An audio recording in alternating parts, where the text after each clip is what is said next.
Muito boa noite, então estamos aqui na terceira edição do projeto Diálogos Acadêmicos. Dessa vez com meus dois grandes amigos, Ademir Ramu, que inclusive é meu xará, Tem o privilégio de portar esse nome. e o Pirajara Gali, grande amigo e muito responsável também por estar aqui na academia hoje, do qual eu agradeço muito. E o tema de hoje é biografias, a arte de escrever biografias. E lembrando que, conceitualmente, a arte significa habilidade para fazer alguma coisa. Então, eu vou começar perguntando para vocês, e vocês aproveitam e se apresentam também, enquanto intelectuais, enquanto artistas, enquanto biógrafos, o que é necessário, qual arte é necessária para se escrever biografias? Ademir Ramu, começa com você. Bom, a biografia, como o próprio nome diz, já é uma... Você perseguir a vida de alguém, você procurar inserir cronologicamente os acontecimentos importantes da vida dela. Para fazer uma biografia, eu trabalhei de uma forma que eu não sabia fazer biografia, eu aprendi fazendo biografia. E eu senti o que era necessário para fazer isso. Como eu fiz uma relação, quando eu comecei a fazer esse trabalho, esse livro de Goiás a Goiás, eu lancei um livro com 66 biografias. E iniciou-se da seguinte forma: eu estava lá na Praça do Coreto e uma pessoa tinha uma placa lá escrito o nome da Rua Moretti Foggia. E eu vi esse rapaz perguntando para as pessoas: quem é esse Moretti Foggia? Ninguém sabia, eu fui seguindo esse rapaz. E ele foi perguntando várias pessoas na cidade de Goiás, ninguém sabia. Cheguei em casa, fui pesquisar, que foi um médico, foi morar lá na cidade e tal, que ajudou muita gente. Quando houve enchente do Rio Vermelho, ele levou esses doentes do Hospital São Pedro para a casa dele. Então, uma história muito bonita. E eu fiquei atento àquilo ali. Falei, nossa, aqui em Goiás tem tanta gente, tanta gente. Eu fiz uma relação de 220 pessoas para biografar, para serem biografadas. Biografáveis. Aí comecei a fazer. Qual foi o seu critério nesse sentido? O critério foi ligado à cultura, música, arte, literatura, e eu deixei a política de lado, porque política é mais complicado de trabalhar com política, eu acho. E comecei a fazendo. E as 66 biografias que ficaram prontas primeiro, eu lancei um livro, que foi o volume 1. Né? Então foi assim, foi aprendendo... através de uma biografia, você buscava outra, fazia a biografia do Hugo Carvalho Ramos, aí eu achava coisa do Vitor, aí eu anotava numa pasta para o Vitor, fui fazendo uma pasta para cada um. E hoje eu tenho em torno, já lancei 89 biografias, e tenho umas 80 biografias para serem terminadas. Umas 80 biografias, estão mais da metade. Agora tem mais avançada a biografia do Antônio Ferraz de Bulhões, do Alberto Bercó, o Bebé Bercó, né? Então, agora, eu não tenho o direito de escolher as pessoas para fazer biografia. Eu quero contar a história de Goiás através de biografias. Por exemplo, eu pego a biografia da Dona Belquis e conto a história da criação do conservatório até chegar nos dias de hoje. Então, daí eu biografei a Dona Fifia, a Maria Luci, biografei a Dona Tânia, a Maria Ludovico. A Belquis eu deixei por último, porque a Belquis é uma biografia mais ampla. E se eu pudesse escolher, eu faria menos biografias, mas essas pessoas que são, vou dizer assim, biografáveis, essas pessoas... elas têm uma característica assim, vou dizer assim, não pode ter uma vida muito linear. Uma pessoa boa para ser biografar, que a pessoa chega em controvérsia. Ele brigou, largou, bateu, mexeu com droga, foi tudo, virou um artista, escreveu um livro, fez um filme, caiu do cavalo. Tem que ter história para contar. Tem que ter peripécia. Tem que ter peripécia. E assim você escolhe, por exemplo, eu estava conversando com o Rui Castro, lá, quando eu estive lá no Rio agora, eu falei, Rui, mas você escolheu as pessoas bacanas para você fazer biografia, né? Fazer a vida do Garrincha é muito bacana. Aí ele contou para mim que a Elza Soares, depois que ela leu a biografia do Garrincha, a Elza virou e falou assim, olha, eu gostaria que você fizesse a minha biografia. Ele falou assim, não, eu não tenho jeito de fazer a sua biografia, porque eu já fiz a do Garrincha e para mim fazer a sua biografia, eu vou fazer quase igual a biografia do Garrincha, porque as pessoas envolvidas, o tempo, a época, o período, então você tem que fazer biografias em locais diferentes, em situações diferentes, em profissões diferentes. Por exemplo, se biografar, fazer a vida do Getúlio e eu faço a vida do Mauri de Castro, entendeu? Estão longe um do outro, um artista, um político, né, um ditador, como é que foi. Então, é isso, a biografia é isso. Eu fui aprendendo assim, meio na marra, fazer biografias. Perfeito. E você, Bira? O que precisa para se fazer biografia? Qual é a arte? Paixão, alma.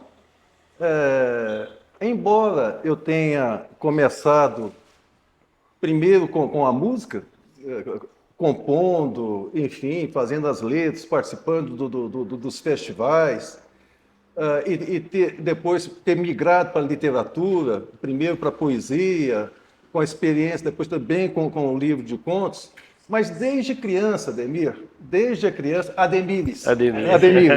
Mas não é formação de quadrilha. Olha o Supremo aí. Desde criança, eu sempre tive um fascínio, uma identificação, uma vontade de estar principalmente com as pessoas de mais idade, com as pessoas mais idosas. Eu sempre gostei de conversar, de estar com essas pessoas, né? Saber das suas histórias, né? De certa forma, entrar no seu universo, no seu mundo. E, como já tem 71, já não é mais da sua fase, na época de primário, onde eu estudei junto com, feliz aqui, meu conterrâneo e amigo, né? Embora seja muito mais idoso do que eu, né? Longos meses mais idoso do que eu. Então, lá no Grupo Escolar Martins Borges, cujo nome, né, presta homenagem ao pai da dona Gersina Borges, onde eu estudei, os livros de primeiro que nós recebíamos, né, havia aquela composição de português, de gramática, né, poesia e com pequenas biografias dos autores. A primeira coisa que eu fazia era visitar as suas histórias.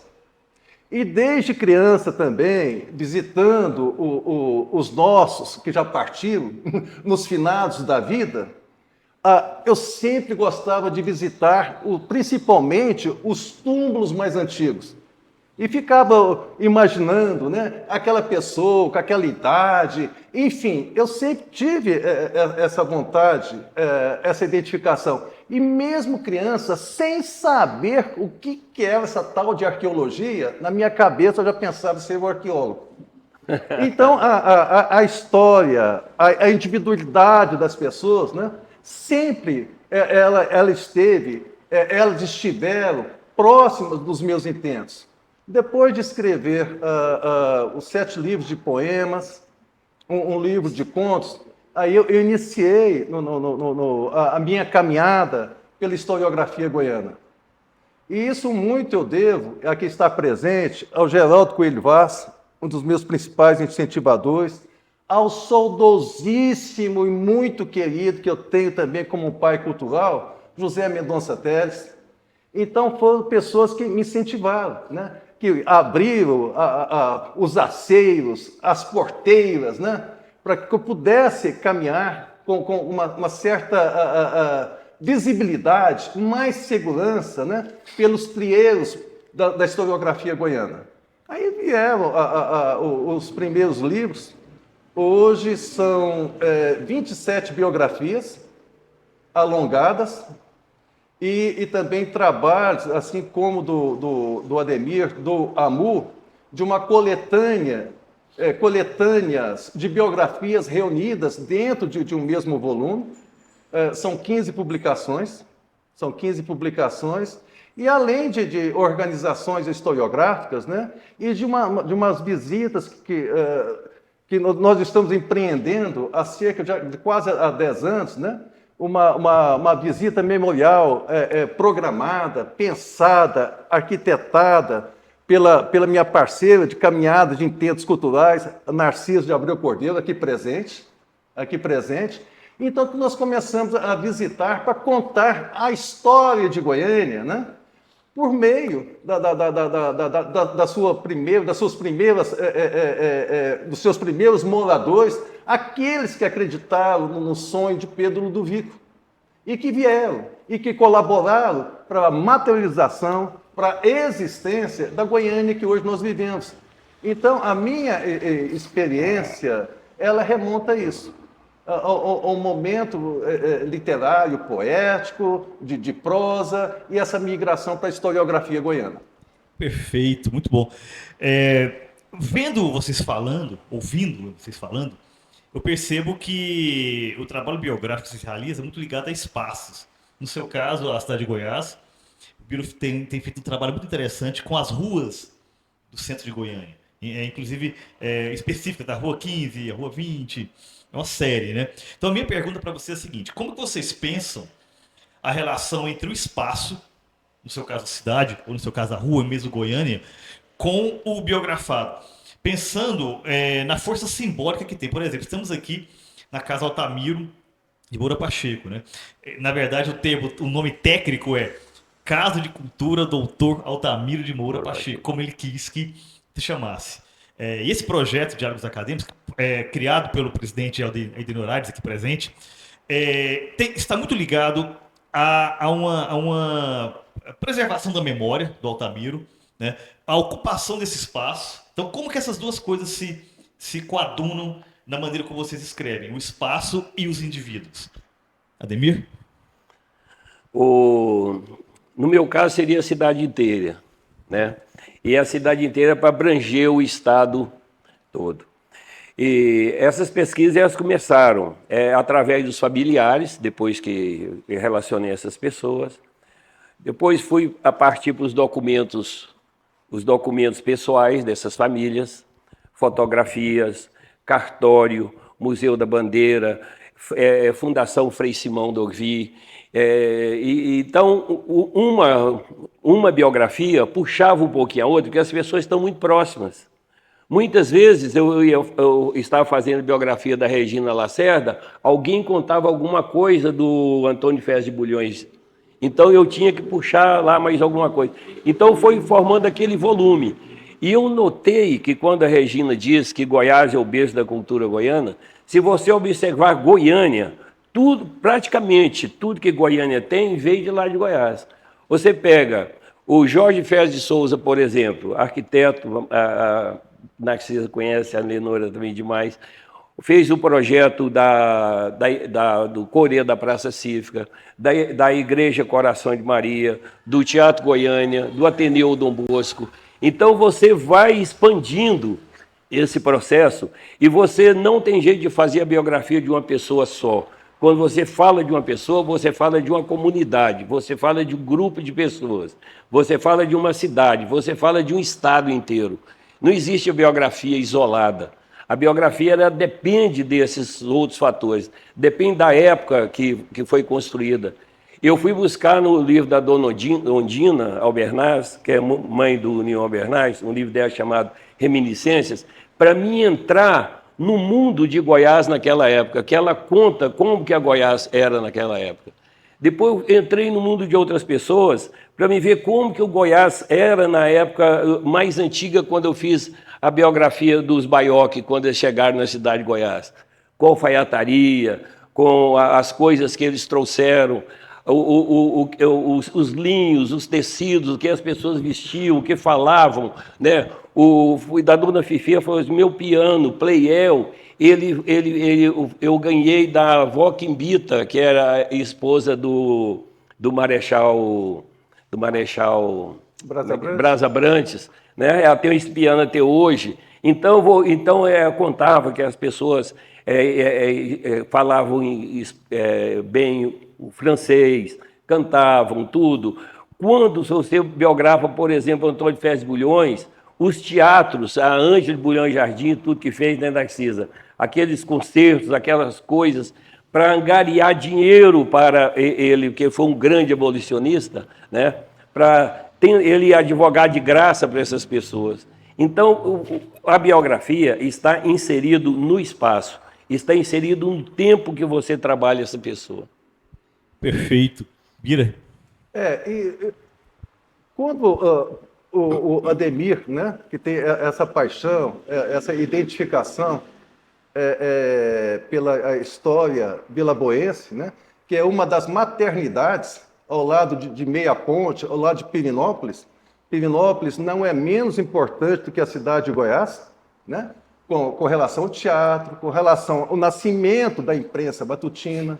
O nosso maior santeio, Veiga Vale, de onde? É de Pirenópolis. Então, tudo está interligado. Tudo está interligado. E o Ademir falou uma coisa muito importante.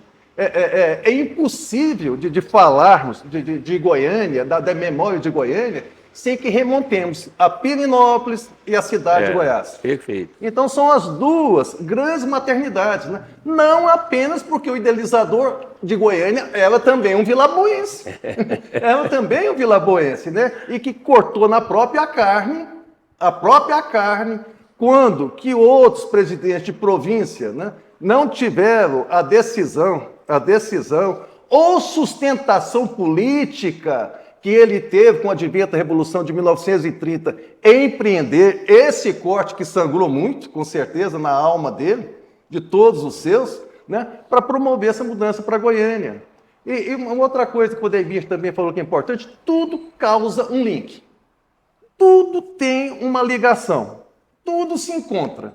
E sobretudo, às vezes, com a Narcisa, com quem eu mais converso... O que nós temos que fazer é a gente vamos reunir e fazer uma biografias, nós dois.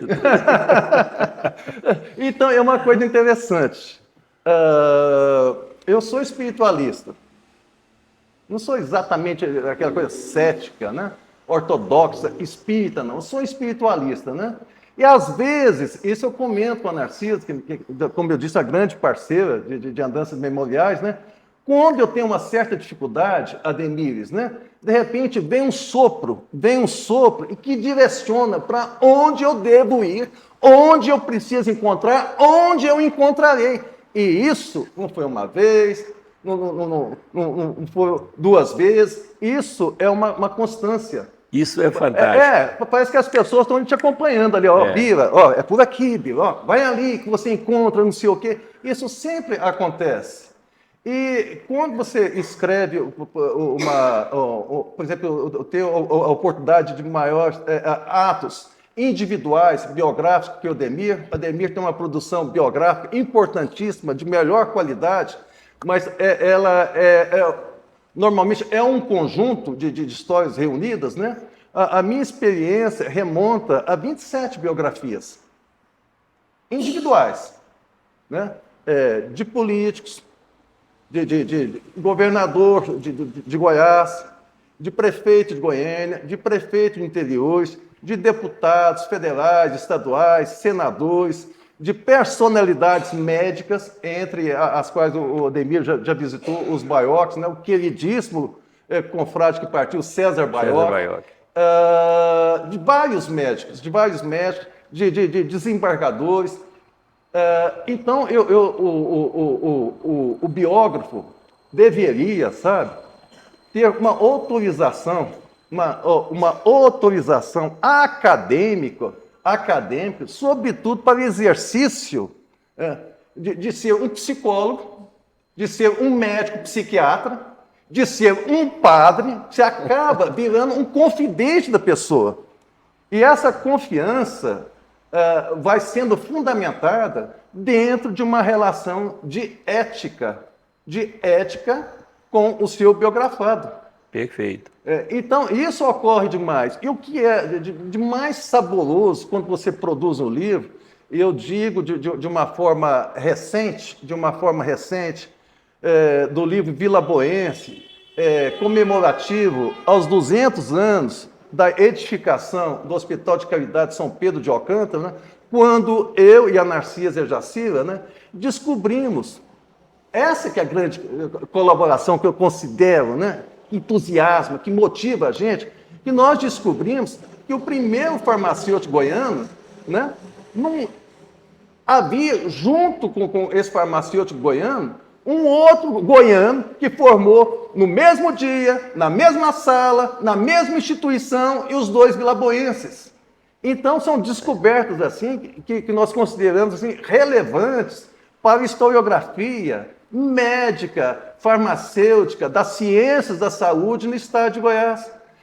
Então, quando você encontra esses elementos, como escrevendo a biografia do Dr. Joaquim Henrique de Sá, pirinopolino, né, meia-pontense e ex-presidente do Tribunal de Justiça do Estado de Goiás. Na sua biografia, acabei encontrando, entre seus guardados memoriais iconográficos, né, um clube literário que nunca, por mais biblioteiro que eu tenha sido, que eu estou sendo, que continuarei sendo da historiografia goiana como um todo, né, de um clube literário. Um clube literário fundado em Pirenópolis em 5 de setembro de 1890, que nenhum livro, nenhum estudioso até então havia encontrado. E que, sobretudo, que nasceu com a presença do Oscar Leal, um escritor, um viajante, um estudioso, um botânico, né? Então, assistido e padrinhado por ele. Então, são encontros que, quando isso são oportunizados, né? Que é como aquele do arqueólogo, né? Do Tutankhamon, que você encontra, né? Meu Deus, encontrei, que bom, né? Então esse trabalho está colaborando. Maravilha. Indiana Gali, né? Interessante aqui, né, Bira? Você está falando que cada indivíduo exige do biografado um método e uma sensibilidade diferente, né? E você falou agora mesmo, que eu achei muito interessante também, o biógrafo tem que ter um pouco de sorte.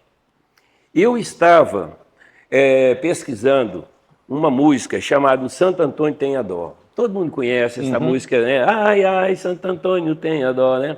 E aí me falaram, olha, alguém escreveu essa... Eu falei, sim, alguém escreveu, né? O povo pegou isso de alguém tudo. E falaram, ó... ela chama Maria do Rosário Veiga Torres. Eu procurava, fui lá em Goiás, não encontrava. Um dia estou no consultório lá, chega um rapaz chamado Paulo. É emocionante isso. Ele chega, eu olho na ficha dele, filiação. Maria do Rosário Veiga Torres. Eu falei, rapaz, espera aí, a sua mãe, você é filha da Maria do Rosário Veiga Torres? Pagou pela consulta. Não, eu fiquei amicíssimo da família depois, né? Aí ele falou assim, eu falei, sua mãe fez aquela música Santo Antônio Tenha Dó, é da sua mãe? Aí ele falou, é. Aí eu falei, e ela, como é que... É viva? É sim. Ela faleceu tem uns 3 anos, 4 anos. Eu lancei esse livro em 2015, depois de 5 anos de pesquisas que eu fui fazer o primeiro livro. Isso é muito importante. Você tem um embasamento para você fazer isso. Eu fui atrás da Maria do Rosário, fiquei emocionado de encontrar com ela. Eu falei, eu quero que a senhora escreva para mim a letra dessa música do próprio punho. Ela escreveu para mim. Ela disse que escreveu essa música, ela estava indo para o Araguaia, na carroceria de um caminhão, ela tocava acordeon e ela já tinha 13 anos de idade, mas queria arrumar um namorado.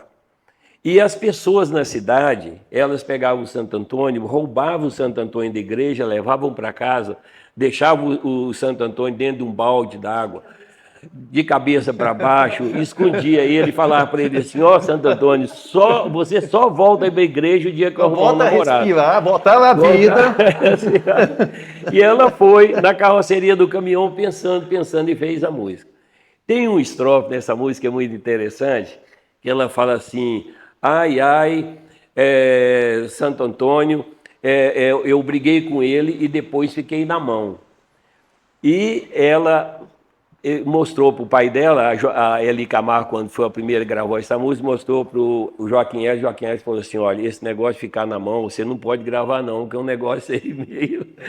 Muita gente pode entender o que é diferente isso aí. Então, ele não gravou esse último estrofe, ela só gravou um pedaço da música. Esse último estrofe ele escreveu para mim o que é ficar na mão, né? Aí nós entendemos. Outra coisa foi da Francisca Filemon Mascarenhas, aquela música Canção do Araguaia, né?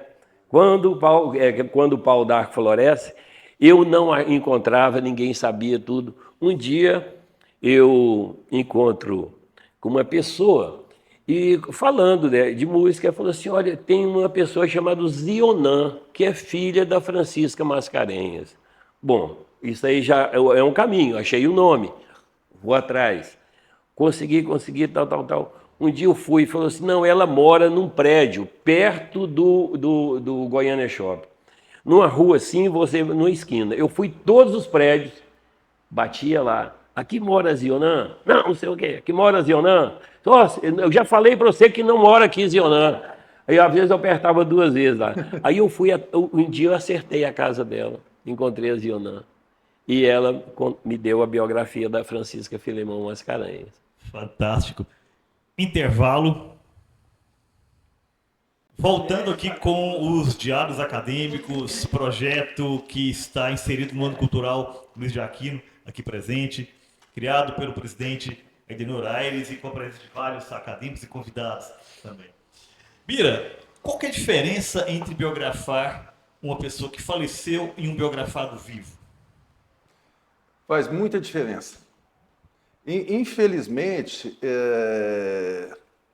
nessas 27 biografias, eu perdi alguns biografados fechando a biografia deles. E é uma perda muito sentida.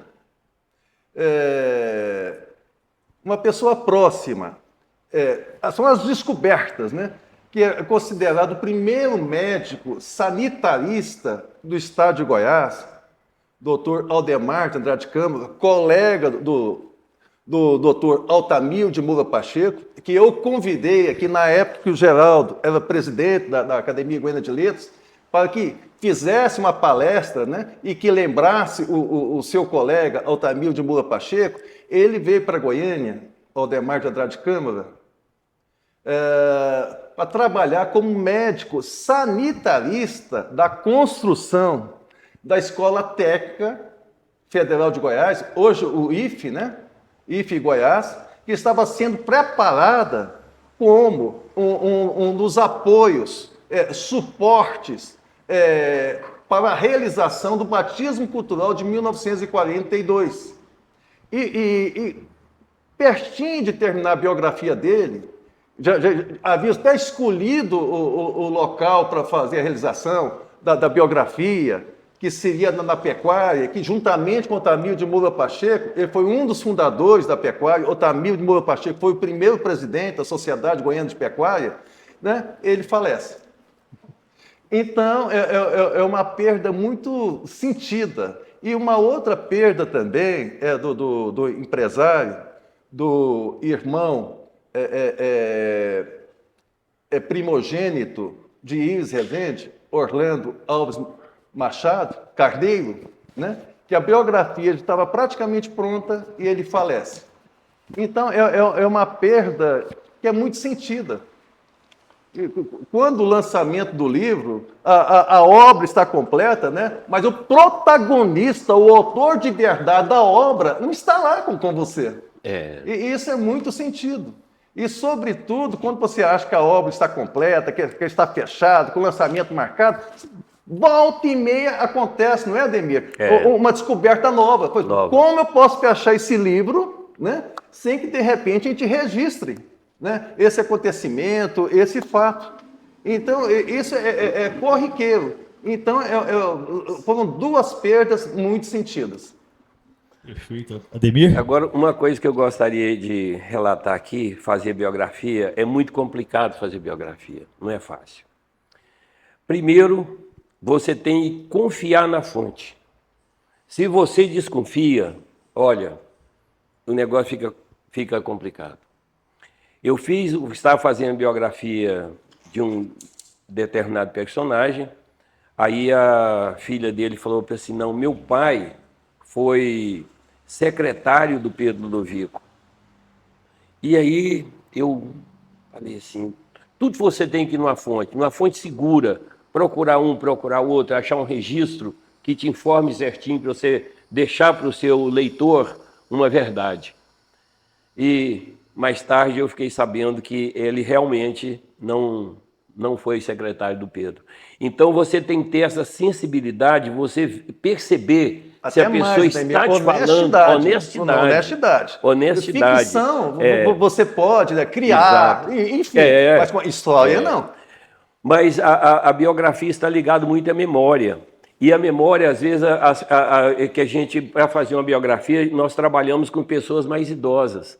Muitas vezes as pessoas mais idosas, elas trabalharam uma mudança na vida dela, ou uma mudança de uma pessoa familiar, que aquilo passou a ser verdade para ela, e ela conta para você aquilo ali, assim, com convicção, que é verdade, e você vai atrás quando você vê que aquilo não é tudo. Eu já fui na casa de fazer uma biografia de um determinado personagem, eu cheguei na casa dele, marquei, ainda eu conheci o filho dele, e aí estive lá, e me atendeu muito bem, telefonei antes, marquei o horário, tudo. Aí ele me atendeu, o horário estava lá, tudo. Aí tinha uma sala assim, depois tinha eu fiquei com ele conversando, batendo um papo, e depois tinha uma antessala assim, e tinha uma televisão ligada, e a esposa dele estava lá, só os dois moravam sozinhos, já é mais de idade. E aí eu falei, senhor conseguiu os livros e a biografia para mim? Eu vou buscar para você. A casa era uma casa muito grande, lá no fundo ele foi lá. E eu fiquei lá na sala esperando,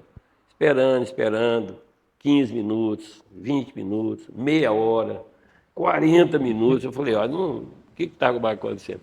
Eu saí, cheguei na salinha, em pé assim na sala, quando eu perguntei, o senhor, o fulano está aí? Quando ela olhou para mim, o que você está fazendo aqui? Espera que eu vou chamar a polícia. Ela ia telefonar, eu falei, não, estou aqui, estava conversando com ele, ele está lá no fundo, espera que eu vou chamá-lo.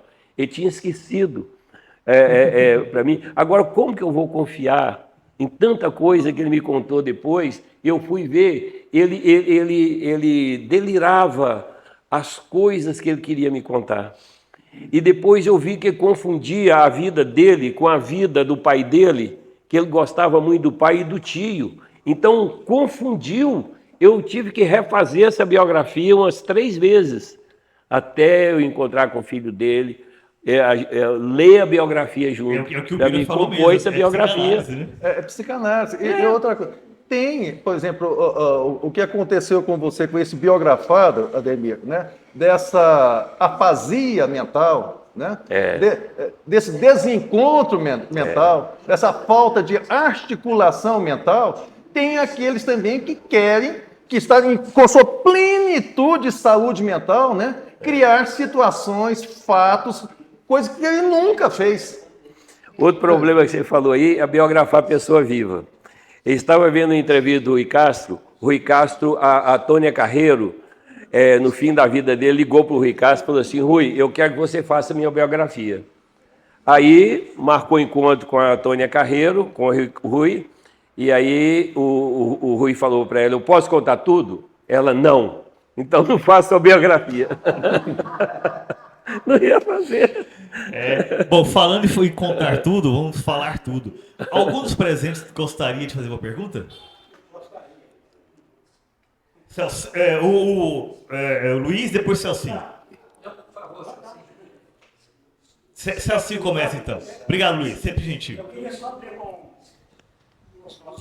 Queria só ver com os nossos 2 autores tão experientes na arte de escrever biografias, sobre uma questão que foi muito polêmica há um tempo atrás, principalmente envolvendo o cantor Roberto Carlos. Uma biografia não autorizada. Então, eu nem sei o nome do autor que fez a biografia lá do Roberto, e contou o que ele não achava que deveria contar. Ele ficou possesso, ficou irado, e não aceitava aquela biografia. E hoje, se eu posso fazer uma biografia do Luiz Aquino lá e contar o que eu quiser da minha cabeça, da vida dele, difamar ele, Eu sei falar muita coisa da inverdades, vida desse rapaz, e viu? ele que se vire para Que eu não posso contar. e ele que se vire para desmentir. Você não sabe o depois. risco que você está correndo.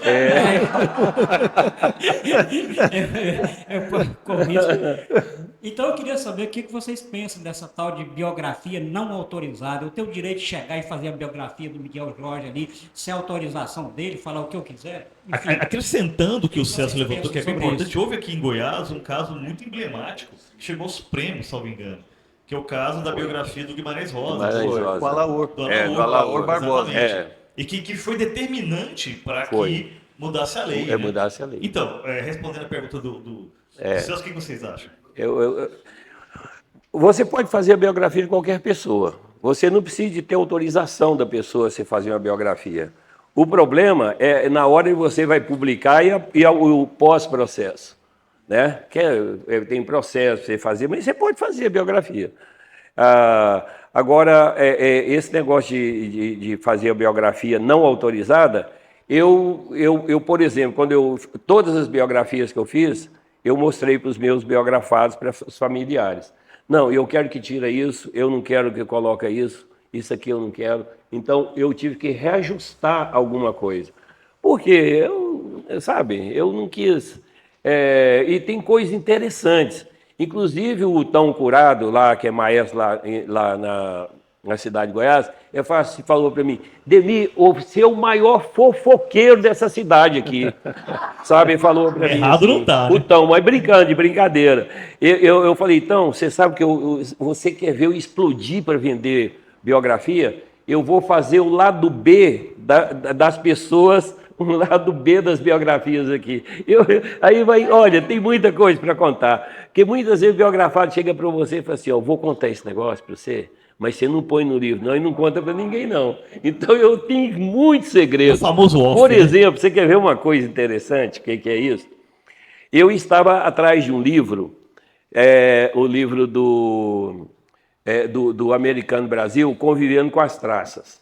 Eu estava procurando esse livro, não achava, não achei aqui e tal.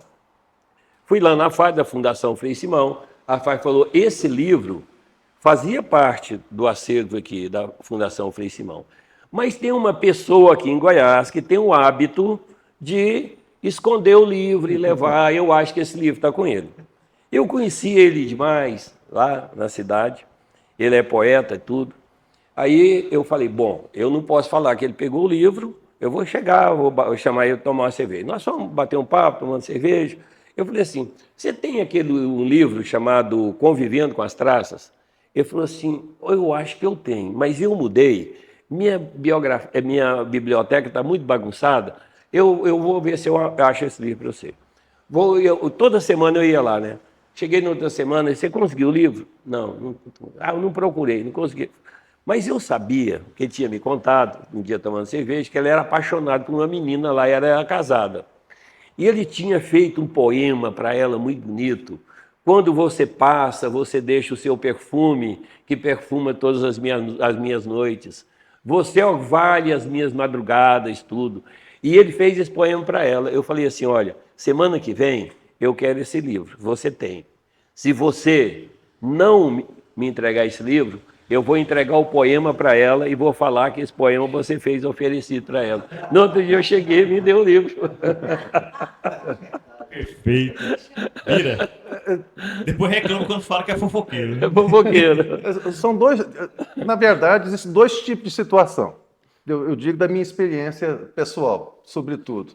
Aqueles que querem idealizar demais o seu ato, sua trajetória existencial, eu não compartilho com isso, não compartilho.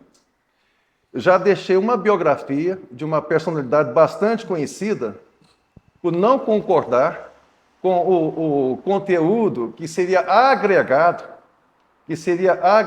e moldurado com certas situações de exagero que não eram verdadeiras, eu deixei. E uma outra também, sobre com a queda do Mauro Borges,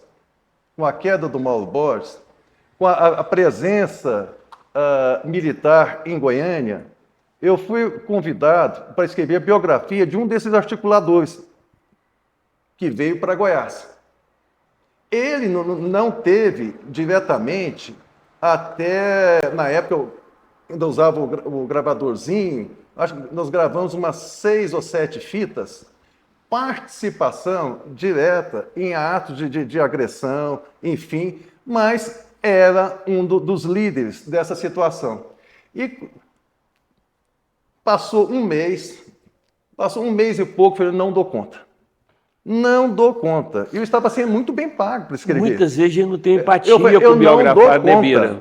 Eu não dou conta. Aí um dia eu falei, Lena, eu vou lá, Lena é minha esposa. Acho que todo mundo já sabe também. Apresentando a Lena. Eu não dou conta. Eu vou devolver.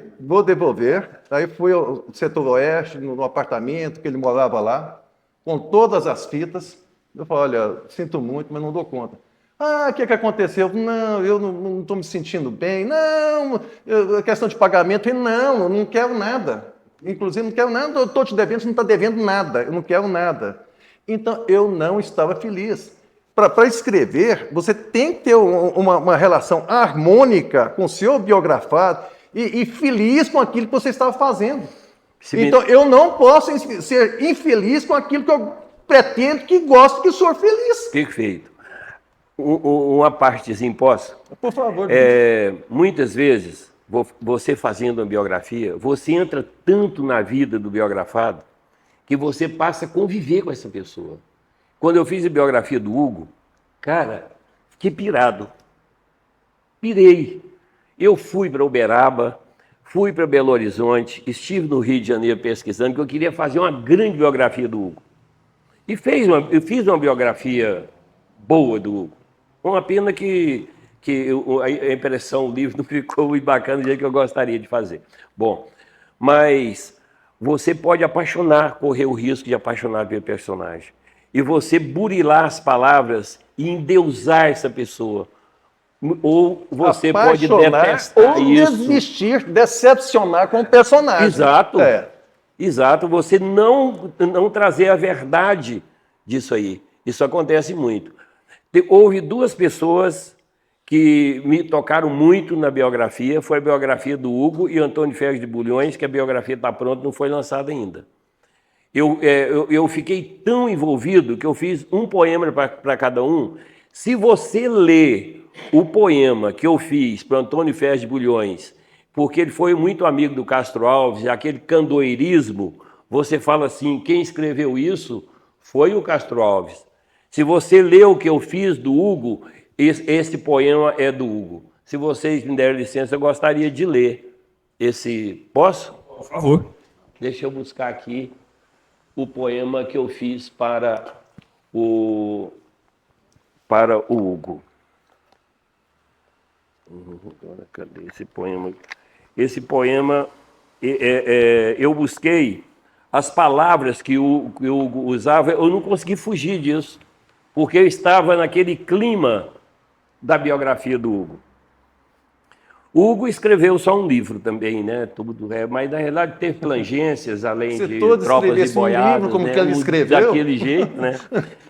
Para o Hugo ficou assim, tão frágil, profundo, melancolicamente belo. Hugo, dos urros famintos das onças erradias, das noites turvas e do céu sem lua, e das terras bárbaras de gente forte, tão grande, só, como um único livro que escreveu, cansaço, tédio, enjoo, tortura, ideias sombrias, destilando amargor embebidos em fel. A imaginação galopada arde-lhe cérebro e coração. A pena nervosa fere languidamente o papel na escuridão nebulosa da noite. Sua alma de ave deixou-se abater, afeiçoando ao infinito, renunciando a toda sorte de pretensão. Partiu, como partem os pesarosos e os desiludidos. Cegos pela cortina do inconformismo, deslumbrando o diorama soberbo das visões estranhas. Isso aqui são palavras do Hugo. Belíssimo. Né? Essa como é que você absorve as pessoas. Sim. Vamos ouvir agora então o Mauri, que está no microfone, e O Luiz Jaquino. fechamos com o Luiz Jaquino. Então. Eu queria só fazer um É que eu comentário. tinha visto o Mauri com o microfone. Um comentário sobre essa questão de processar sobre a história contada. Acho que um dos casos mais famosos que nós temos é o Tronco, né, do Bernardo Ellis, que foi a família. E no filme, eu sei isso de perto, porque eu participei do filme, o Tronco, né, a versão do João Batista de Andrade, e que a família processou. Mesmo o João Batista tentando impedir que se filmasse aquela história, né? Então isso também acontece muito, né? Acontece. Sim. Luiz? Quer... Dar uma resposta, se vou trair até um sigilo de autoria, o próximo livro que nós vamos publicar, do Licínio e Luiz Sampaio, o Abílio, nosso confrade, foi um dos autores dessa ação, né? Que ele é neto do Abílio Volner, e ele aborda essa questão, porque o Licínio foi advogado não me lembro bem, se do Bernardo, se do João. Uma coisa assim, só para esclarecer. Eu queria dizer um negócio sobre... Só falar para o Mauri, a Rosarita sofreu isso também. A Rosarita Fleury. Com os romances dela? Com os romances dela. Elas da mesma corrente? Maravilhosos. Elas da mesma corrente. Uhum. Foi. Mas o Celcinho fez uma pergunta interessante. Ele, de certa forma, ele biografou não um personagem, mas biografou a boemia goianiense dos anos 70 e 80. Livro maravilhoso, né? E muitos de nós somos personagens dele. A questão do Roberto Carlos deu na cara. O que ele queria era a grana, tomar a grana do autor, porque o cara escreveu um livro em homenagem a ele. E o juiz mancomunou-se com o Roberto em troca de fazer uma fotografia ao lado dele, não sei o que, aquela palhaçada. Foi um negócio ridículo. Aquele juiz devia ser aposentado no ar. Bom, a razão da minha interveniência nessa história aqui é quando você contou do seu entrevistado que começava a delirar. Por que você não aproveitou aquilo para fazer, além da biografia que você estava fazendo, você pegava a fantasia do cara e não meteu o romance na história, fora da biografia? Ô, Luiz, você sabe que eu tenho começado algumas histórias desse jeito? Bom, então já não é mais pergunta. O Antônio Carlos, lá na cidade de Goiás, ele casado com a Maria Helena, ele faleceu, mas ele escrevia, ele colecionava santinhos de missa de sétimo dia. Como é que chama isso? Tem um nome, essas lembrancinhas. E as pessoas começaram na cidade lá, quando morria alguém, ia fazer o santinho de sétimo dia, ia para lá para ele escrever isso. Ele que fazia toda a redação desses santinhos. E ele tinha um barbeiro que morava perto do cemitério, que era o informante dele. E ele só cortava o cabelo e fazia barba com esse barbeiro. E ele, para ele ficar sabendo se alguém morreu quando ele viajava, falava assim, quem é que morreu? E o barbeiro tinha tudo anotado para dar para ele. Ele sabia tudo. Tem uma história interessante disso aí, que eu acho ótima essa história. Um senhor, ele perdeu a esposa, ele era muito apaixonado pela esposa. Depois que ela faleceu, ele ia todos os dias no cemitério levar as flores no túmulo dela. Todo dia. E o barbeiro via ele passando, levava as flores, Inclusive, ele escreveu uma crônica chamada O Caminho das Flores. Aí, passou um tempo, ele ficava observando, ele não passou mais. Ele falou assim, o que aconteceu? Ele não veio hoje, não veio ontem, não veio semana passada. Será que ele morreu, alguma coisa? Saiu, está viajando e tal. Aí ele ficou falando, não, ele arrumou uma namoradinha. Então, ele está super apaixonado. Em vez de levar as flores do cemitério, leva para ela. Todo dia leva para ela. Aí, pronto, ele ficou satisfeito e tal. Passou um tempo, ele olha, ele passando de novo, levando as flores do cemitério. Fala assim, o que aconteceu? Ah, deixou um chifre muito grande nele lá, agora ele está arrependido. O Edenor, por gentileza, queria perguntar. Claro, presidente. Eu queria indagar os biografadores aí. Nós vivemos numa comunidade muito fechada, muito próxima de todo mundo, tanto Goiânia como Goiás, né? Todo mundo. Nós estamos falando, Ademir, depoimentos sobre pessoas conhecidas. Tá? Bira também. Até que ponto esse conhecimento, essas ligações próximas podem atingir a isenção do biógrafo? Porque você pega um biógrafo, aí eu sou Rui Castro, pego esse que escreveu sobre o... Fernando Moraes. Fernando Moraes. Escreveu sobre o... Garrincha, escreveu Garrincha. Modernismo. O quê? Esse livro do modernismo, junto com Oswald de Andrade. Você fez a biografia do Oswald de Andrade. O sujeito você depõe tudo. Claro, então eu queria perguntar se até que ponto isso tira essa isenção do biografista. Bira? Eu dou uma resposta em cima da experiência que eu tive com esse senhor que participou do primeiro momento da queda do Mauro para a sustentação do regime militar, com outro que participou diretamente desse momento, que foi um dos principais adversários do Mauro, foi a biografia que eu escrevi do governador Ari Ribeiro Valadão. Então, escrevendo a biografia, dois de direita. Não que eu, por exemplo, como biógrafo, que eu tenho que ter uma predileção, eu não tenho isso. Pode ser de esquerda, pode ser de direita, não me interessa. Eu não quero que a ideologia interfira na minha produção biográfica, de forma alguma. De forma alguma, e nem pode.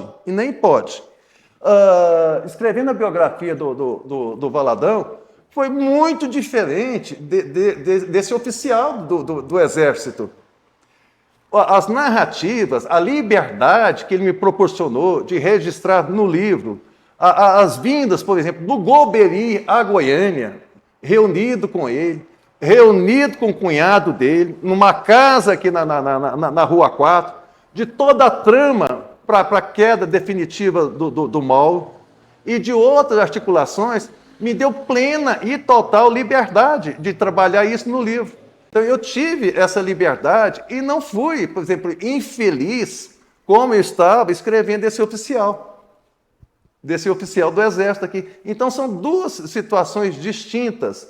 Você trabalhar com pessoas de uma ideologia forte de direita e que não possa causar, no meu caso, uma interferência, um desgosto, uma queda de paixão por aquilo que você está escrevendo. E outra coisa também, Ademir, Bira, você não está produzindo poesia, não sei o quê. Conta poesia, conta ficção que você encontra nessas trajetórias existenciais, não é, Luiz? Perfeito. Geraldo. Então, você tem uma porta aberta para o sucesso, para o insucesso daquela trajetória, porque deu certo empresarialmente, o que aconteceu de trama familiar, o que deu certo aquele amor, o que não deu certo aquele amor. Então, todas as situações, né, chegam à sua mesa de composição, de conteúdo memorial. Então, quando você produz uma biografia, meu Deus, você tem elementos para criar ficção e não ficção. Então, esses conteúdos, né, enriquecem muito a sua vida e te dão um norte, dão um sul, podem provocar um direcionamento em tudo que é a sua literatura, independente de gênero que você possa produzir. Perfeito. É a isenção do repórter. Aquele meu livro, Deus do Jornal, são 16 entrevistas. O processo que eu desenvolvi ali naquela. O microfone, Luiz. É a isenção do repórter, né? A mesma coisa. Para aquele meu livro, Deus do Jornal, foram 16 entrevistas com uma pauta já bem pensada antes. Uma sugestão do Jairo Rodrigues para mim, e que eu cheguei para ele propondo uma série de reportagens nesse sentido, falou assim, se você conseguir entrevistar uma pessoa que eu vou te dizer agora, eu te libero para fazer todas essas. Falei, quem é a pessoa? É o delegado Jurandir Rodovalho, conterrâneo do general. Ontem, com um dos biografados, viu, Narcisa? Lá da Avenida Paranaíba, ele foi detido e foi levado à presença desse delegado. Você vê como que as coisas estão linkando aqui, ó. Exato. Por que ele me designou o Jurandir Rodovalho? Ele era o delegado do DOPS na data do golpe. Então, o golpe fez uma coisa, chegou para todos os governadores, ó, vocês esqueçam suas polícias, que elas agora são nossas.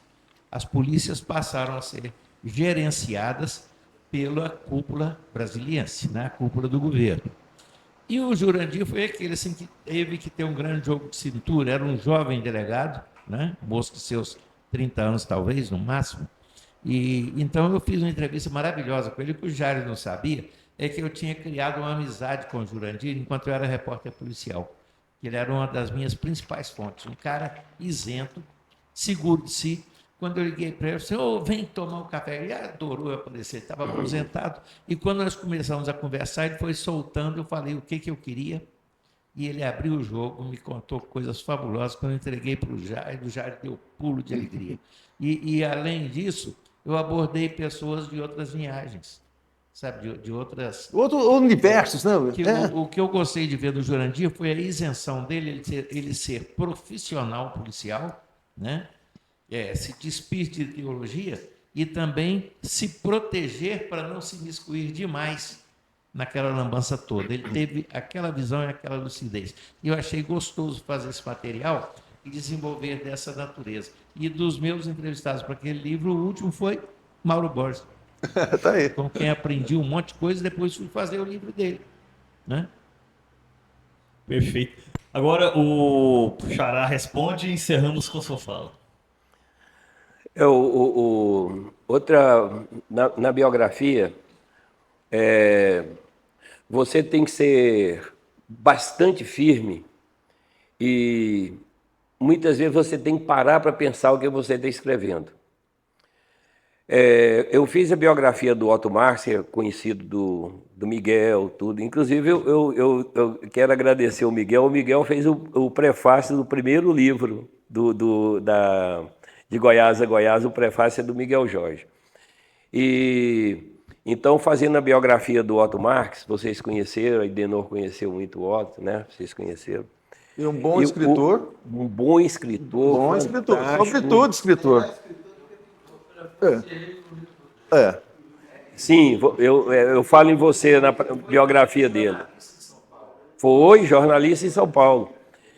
Mas o Otto, no final da vida dele, ficou muito desgostoso e tudo. E eu ia entrevistar as pessoas na cidade, as pessoas falavam tanta coisa ruim do Otto, e eu sabia que não era aquilo, porque eu conheci o Otto, nós conversamos, eu falei, eu sou de Paracatu, eu conheci Paracatu, sua cidade, igual Goiás e tal, nós conversamos muito, e rimos, contamos história, cada história fantástica que o Otto gostava, igual o Pedro Gomes. A literatura do Otto é igual a literatura do Pedro, né? Apesar que o Pedro foi o primeiro goiano a escrever um livro de contos, né? O Pito Acelos. Aí, eu conversando, eu falei, Otto, eu vou contar para você uma verdade. Você tem uma imagem fora daqui da sua casa, e mesmo assim, uma imagem péssima. Todo mundo fala mal de você e tudo, e você absorveu isso Você está vivendo essa imagem de miserável, pobre, tal, que tudo uma desgraça na sua vida. Você não é assim. Aí ele parou, pensou. Como que você consegue escrever tanta coisa bonita, tanta coisa interessante, tanto aquele livro seu é só sorrisos, todos os 2 livros você escreveu. Aí ele falou assim, tudo.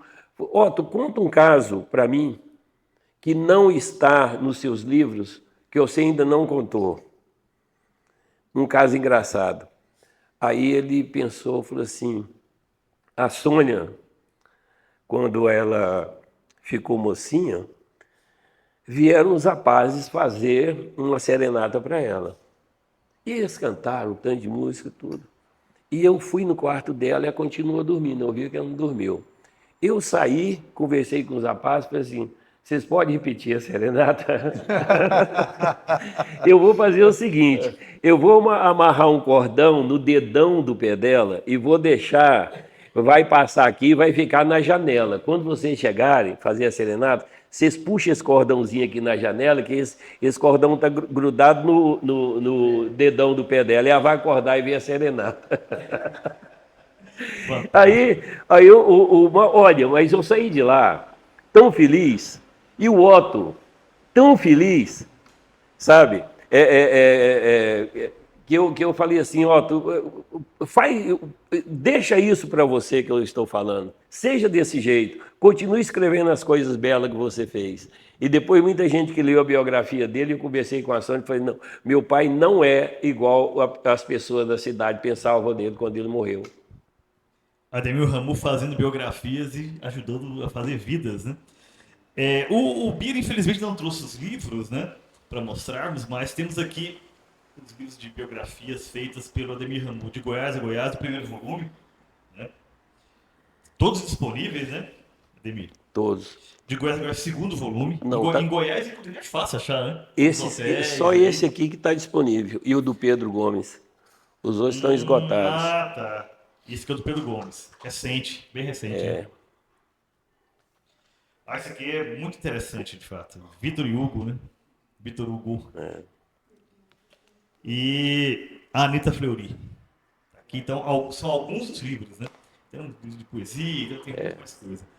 Bom, gente, então, últimas palavras sobre biografias, Ademir. Fechamos com o Bira.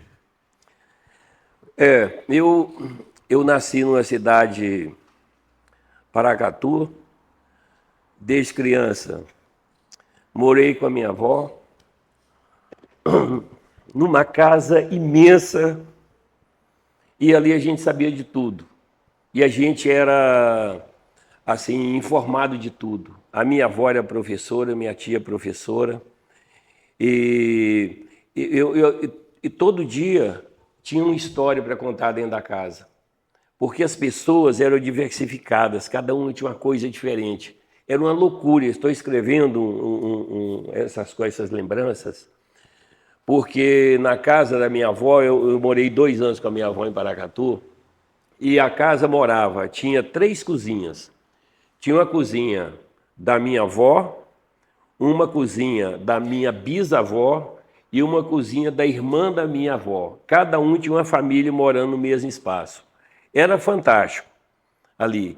Então, as tantas histórias que as pessoas traziam, e tinha uma mesa imensa que todo mundo almoçava e jantava junto, e eu ficava escutando aquelas histórias.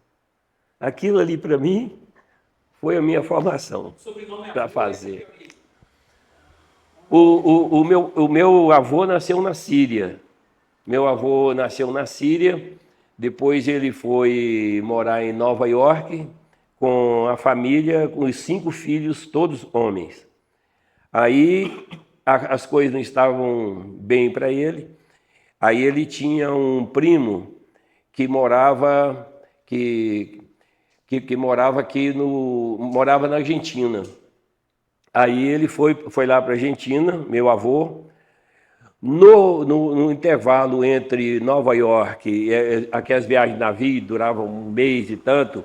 A esposa dele faleceu e chegou viúvo na Argentina, casou com a minha avó, lá em Santa Fé, Meu pai nasceu na Argentina e veio para o Brasil com 14 anos, na região de Camur, na Síria. Ademir Ramu é cosmopolita, né? Pira. É igual um amigo meu fala assim, você é ruim, cara. Se ser turco com argentino, você tá fudido. Imagina isso na Copa, né? Por causa do futebol. Bom, menos mal porque eu me considero salvo por minha genealogia italiana, né? Aí é italiana. Mas que eu tenho sangue árabe também. E muito orgulho nigeriano. Gostaria de cumprimentar a iniciativa da Academia Goiana de Letras em promover essa série memorial de diálogos, né? Diálogos memoriais, e coordenada por você, Ademir. E sobretudo, né? Onde que isso tudo está acontecendo? Sobre esse teto aqui, dentro dessa casa, que é uma das casas icônicas, né?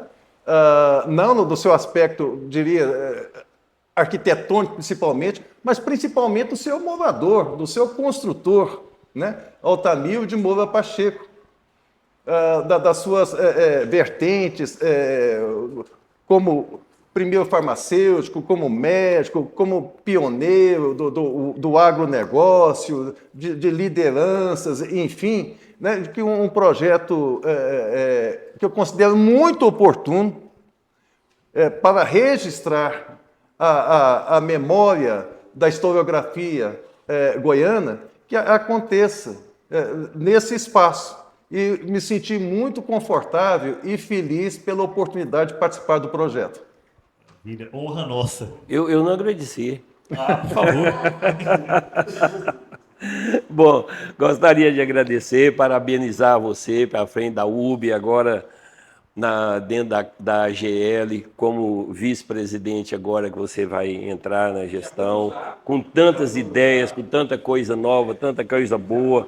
Parabenizar você pelo Jaburu, agradecer a presença de toda. A Narcisa adora as suas postagens, com tanta coisa bonita e tanta lembranças e memórias que você tem. Viu, Narcisa? E parabenizar o Geraldo, o Miguel, a Lenora, o Luiz Jaquino, o Everton Baiano, o Edenor, todos. Uma presença tão seleta, né? Nossa, tão especial, amiga, uma né? coisa gostosa, um papo assim. Isso aqui vai a noite toda a gente conversando. Claro, até entre nós aqui. Muito obrigado. Imagina se não. Muito obrigado. Eu agradeço, e este foi o riquíssimo, inclusive esse episódio, estava ansioso por ele, episódio dos Diálogos Acadêmicos. Semana que vem, dia 2, terça-feira, 2 de dezembro, vamos ter um diálogo sobre literatura e história com o Itamir, né? E o Edival Lourenço, isso mesmo, Itamir e Edival Lourenço, que trabalham os dois com essas vertentes, né? De história, sociologia, né? E literatura, misturando com essas narrativas históricas. Então esperamos vocês na semana que vem. Obrigado. Obrigado. Dia 2, quanto isso?